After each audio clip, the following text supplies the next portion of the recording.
ഓ 23 second താമസിച്ചു, എന്നോട് ക്ഷമിക്കണം. കുഴപ്പായാവോ? പുറകീന്ന് വിളിച്ചു. നിനക്കിപ്പോ എന്താ വേണ്ടേ? പോണ വഴിക്കല്ലേ കോളേജ്, ഞാൻ അവിടെ ഇറങ്ങിക്കോളാം. 23 സെക്കൻഡ് താമസിച്ചതിന് തിരുമനസ് കോപിച്ചിരിക്കുക. അതിന്റെ ഇടയിലാണ് അവളുടെ ഒരു കാലിപ്പോക്ക്. ബസ്സിൽ പോടി. എന്താ? ഏയ് ഒന്നുമില്ല. ഞാൻ കോളേജിലേക്കാ പോണ വഴിക്ക്. കോളേജ് ഒന്നുമില്ല. അവളും കൂടെ പോരണേന് തനിക്കെന്താ കുഴപ്പം? എനിക്കെന്താ കുഴപ്പം? ഇതെന്തിനാ കെട്ടിപ്പിടിച്ചേക്കണേന്ന്? ഇതിനെ നീ കല്യാണം കഴിക്കാൻ പോവാ? എടോ, സംഗീതം പഠിക്കണ കുട്ടിയായുള്ളു, ദേവീ കടാക്ഷം ഉള്ളവൾ, തന്റെ മുജ്ജന്മ സുഖത. കേറിക്കോ കുട്ടിയെ. ഞാൻ അപ്പളെ പറഞ്ഞില്ലേ കേറിക്കോളാം.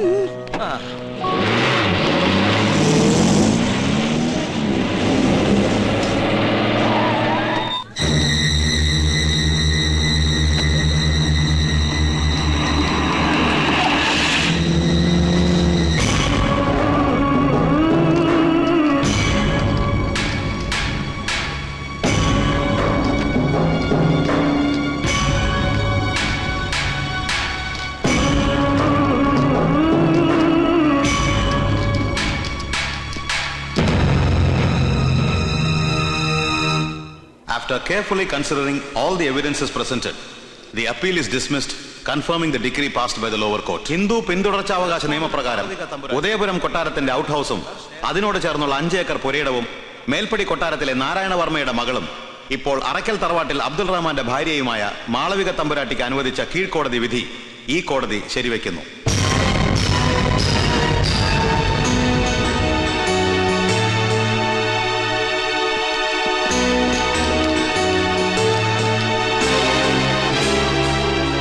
സൂചി കുത്താൻ ഇടം കിട്ടി.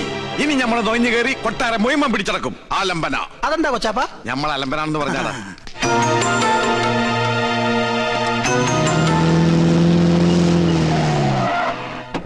പടച്ചോൻ നമ്മുടെ വശത്താണെന്ന് ഇപ്പൊ തെളിഞ്ഞില്ലേ?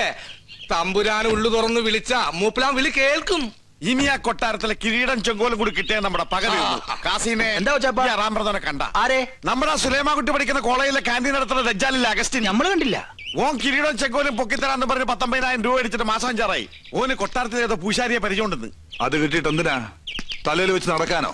ഗൾഫിലെ സുബൈറിന് വിറ്റ ലക്ഷങ്ങൾ ഉണ്ടാക്കാം. ഇതൊരു ബിസിനസ്സാ. ഈ കള്ളക്കളിയൊക്കെ നിർത്തിക്കോ. പോലീസ് അറിഞ്ഞാ പിടിച്ചാകും. അതൊക്കെ സർക്കാരിന്റെ മുതല. ബാപ്പ പോയ ആരെന്തായി? ജയിച്ചടാ മോനെ, കേസ് നമ്മൾ ജയിച്ചു. ആഫീസിൽ ഇരുന്നിട്ട് ഇരിക്കപ്പുറത്തില്ലാണ്ടായി. കൊച്ചപ്പ നിങ്ങൾ ചന്തലോട്ട് ചെല്ലി 4-5 കോഴി എന്ന് ഇറക്കണം. കോഴി എന്തിനാണ്? നമുക്ക് മുട്ടനാടിനെ പഠിക്കാം. ഇന്ന് കേസ് ജയിച്ച ദിവസമല്ലേ? അതെ. ഇന്ന് ആട്ടർച്ചി ബിരിയാണി കച്ചമ്പറും പപ്പടവും. വല്ലാത്ത പഹയന്മാരെ തൊള്ളത്തോറൊരുത്തര് കൊയ്യ ഒരുത്തര് മുട്ടനാട്. കൊച്ചാപ്പ ഈ കൊച്ചാപ്പക്ക് പിള്ളേരുടെ സ്വഭാവോ? ചിലത്തുണ്ട് പിള്ളേരുടെ.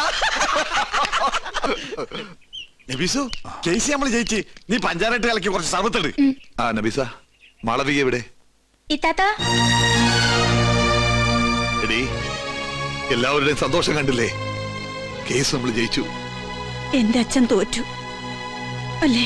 കണ്ട തന്റെ ബന്ധുക്കൾ ഇപ്പോഴും മറക്കാൻ കഴിയില്ലെന്ന് മനസ്സിലായില്ലേ? ഇതാണ് രക്തബന്ധം എന്ന് വെച്ചാല്.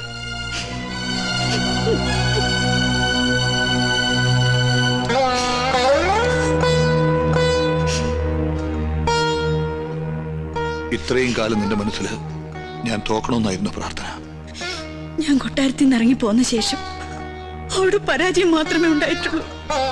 ഇതെല്ലാം മനസ്സിലുണ്ടായിരുന്നെങ്കിൽ പിന്നെ എന്തിനാ വക്കാലത്ത് ഒപ്പിട്ട് തന്നതും കേസ് നടത്താൻ സമ്മതിച്ചതും? അത് ഇവിടുത്തെ ഒരു തീരുമാനത്തിനും എതിര് നിന്ന് ശീലമില്ലാത്തത് കൊണ്ട്. ഇപ്പൊ തന്നെ 7 തലമുറയ്ക്ക് ജീവിക്കാനുള്ള സ്വത്തുണ്ടല്ലോ, പിന്നെന്തിനാ കൊട്ടാരത്തിൽ നിന്നും പിടിച്ചു വാങ്ങുന്നത്? നമുക്ക് ഒരൊറ്റ മോനല്ലേ ഉള്ളൂ. എടീ, എന്റെ ഈ കാലിന് വില പറയുകയാണ് ഞാൻ. നിന്നെ സ്നേഹിച്ച കുറ്റത്തിന് എന്റെ ഈ കാല് തല്ലി ഒടിക്കുമ്പോ അരുതേ എന്ന് ഞാൻ കേണപേക്ഷിച്ചു. അന്ന് കൊട്ടാരം തമ്പുരാക്കന്മാരുടെ ഒന്നും കണ്ണിൽ ചോര ലവലേശം പോലും ഇല്ലായിരുന്നു. ആ കൊട്ടാരത്തിന്റെ അടിത്തറ കൂടി ഈ മുറ്റത്തെത്തിയാൽ അന്ന് ഈ കണക്ക് ഞാൻ തീർക്കും. അതുവരെ അവസാനിക്കില്ലൊന്നും. നിന്റെ കൈയും പിടിച്ച് അന്ന് ഞാൻ ഈ മുറ്റത്ത് വന്ന് കയറുമ്പോ സമുദായ പ്രമാണിമാർ പറഞ്ഞു നിന്നെ ഇസ്ലാമാക്കണമെന്ന്. ഞാൻ നിന്നെ നിർബന്ധിച്ചോ? എന്നെങ്കിലും നീ അമ്പലത്തിൽ പോണത് ഞാൻ തടഞ്ഞിട്ടുണ്ടോ? തിരുവാതിരയും വിഷുവും ദീപാവലിയും നമ്മൾ ഒന്നിച്ചല്ലേ ആഘോഷിക്കാറ്? ഞാനൊന്നും മറന്നിട്ടില്ല. ഒന്നും മറക്കാതിരിക്കാനാ പറയുന്നത്. കോടതി വിധി പ്രകാരം കിട്ടിയ സ്വത്ത് എനിക്കും എന്റെ മകനും അനുഭവിക്കാനല്ല, അപമാനിക്കാനാ. കൊട്ടാരക്കെട്ടിലെ തമ്പുരാക്കന്മാരെ അപമാനിക്കാൻ മാത്രം എനിക്ക് നിന്നോട് പറയാൻ ഒന്നേ ഉള്ളൂ, തടയരുത്. ഇതിലിപ്പോ അത്ര ദുഃഖിക്കാനൊന്നുമില്ല. ഹൈക്കോടതിയുടെ മുകളിൽ വലിയൊരു കോടതി അങ്ങ് ഡൽഹിയിലുണ്ടല്ലോ. ഇനി നമ്മുടെ അടുത്ത നീക്കം അങ്ങടായിക്കോട്ടെ. എന്തേ? വേണ്ട, കേസും കോടതിയും ഈ വിധിയോടെ അവസാനിച്ചു. ഇനി ഏത് കൊടികെട്ടിയ വക്കീല് വന്ന് സുപ്രീം കോടതിയിൽ വാദിച്ചാലും ജഡ്ജ്മെന്റ് ഇത് തന്നെ ആയിക്കൂടുന്നുണ്ടോ? വയ്യ. ഭഗവാന്റെ വിധിനിശ്ചയം മാറ്റിവെക്കാനാവില്ലല്ലോ. മക്കൾക്ക് അവകാശപ്പെട്ടത് അവർക്ക് കൊടുക്കണം. അവിടെ മാനുഷിക വൈരത്തിന് പ്രസക്തിയില്ല. സ്വത്ത് നഷ്ടപ്പെടുന്നതിലുള്ള ദുഃഖമല്ല, തലമുറകളായുള്ള ഈ കൊട്ടാരവും സ്ഥലവും കീറി മുറിക്കുന്നത് കാണേണ്ടി വരുമല്ലോ ഓർത്തിട്ടാ. അന്നേ അവന്റെ തലയറക്കേണ്ടതായിരുന്നു. അന്നും അച്ഛനായിരുന്നു എതിർപ്പ്. അന്ന് തലയറുത്തിട്ടാൽ നഷ്ടപ്പെട്ട മാനം തിരിച്ചു കിട്ടുമായിരുന്നോ?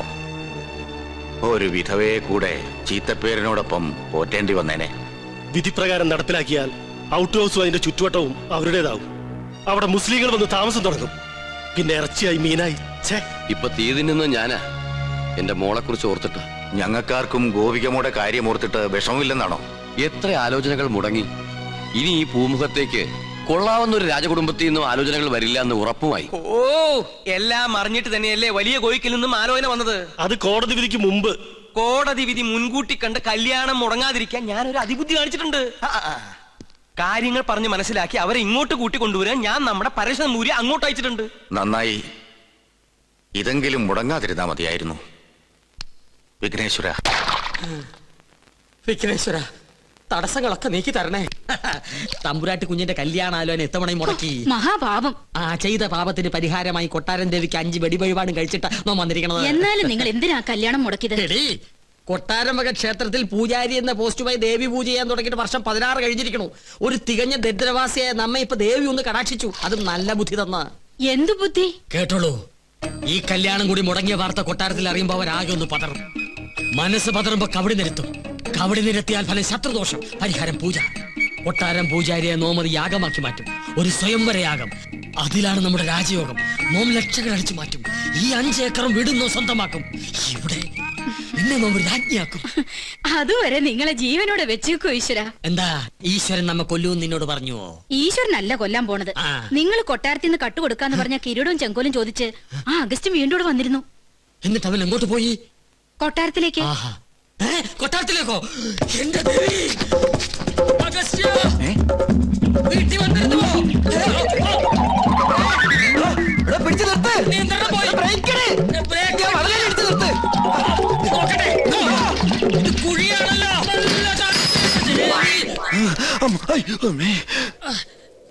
ചത്തിട്ടില്ലല്ലേ? ഇല്ല. ഇപ്പൊ ചത്തുപോയിരുന്നെങ്കിൽ ഞാൻ പറയുന്ന വിവരം കേട്ട് കൊട്ടാരത്തിലുള്ളവർക്ക് തന്നെ കൊല്ലാൻ പറ്റില്ലായിരുന്നു. അഗസ്ത്യ, ഒരു 50,000 ഉറുപ്പിക്ക് വേണ്ടി എന്നെ കൊലക്ക് കൊടുക്കരുത് കേട്ടോ. ഒന്ന് പിടിക്കുക.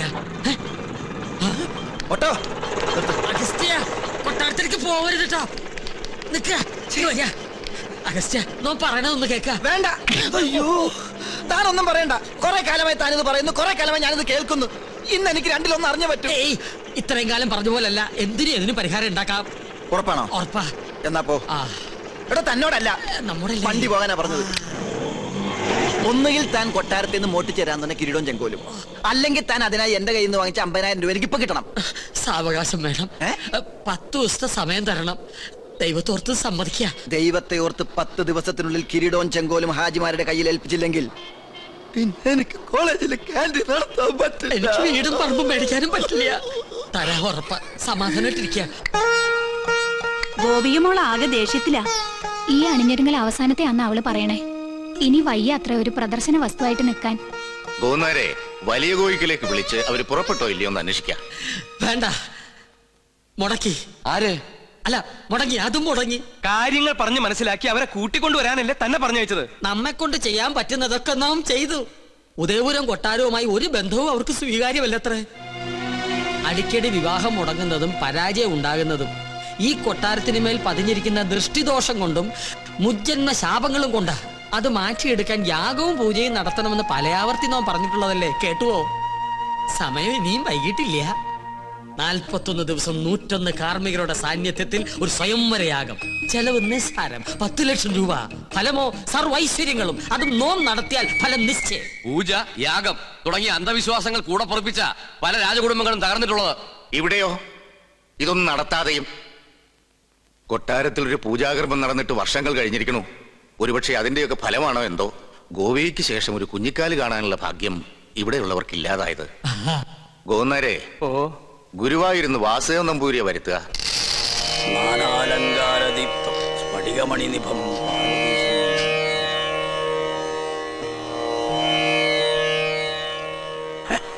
യാഗത്തിൽ ഫലസിദ്ധി കാണുന്നു.